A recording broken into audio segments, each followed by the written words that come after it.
Many would think that students would be asked to put their iPods away once they're in class, but here they're a learning tool. I'm News 3 education reporter Randy Hempel. I'll tell you how technology is playing a role in the classroom and the learning process. It's all coming up next. Well, students have been trying to get the attention of Georgia's state lawmakers lately, so those lawmakers don't cut state funding. Yesterday, it was to show those folks what's been going on in the classrooms. West Chatham Elementary teacher Jason Smith visited the Gold Dome with students Cameron Bass and Zamira Aviles for Capital Tech. Here, Cameron is showing State School Superintendent Kathy Cox a podcast, which for some of us older folks is like an old-time radio show, but on the internet.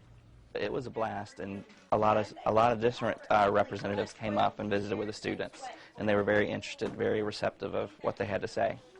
Well, today, News 3's education reporter Randy Hempel shows us how vital technology is as a teaching tool. And there's a new one on there that says Spelling City. Zamira Aviles is all eyes on her laptop as she types away. She may look like she's ready for the office, but she's doing her classwork in 5th grade. It's a game of our vocabulary words, Jeopardy!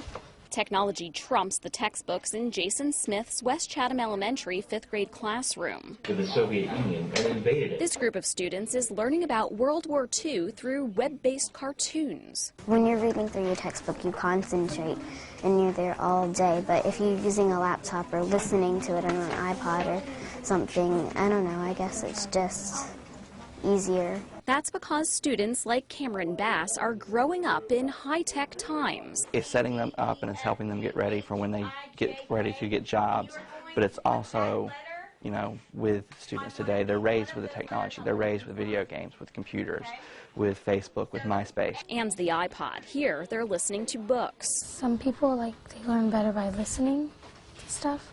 So if you would make a podcast, they could listen from that and learn from it.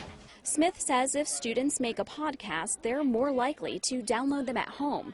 Oh, and anyone in the world can hear it too. Randy Hempel, WSAV, News 3.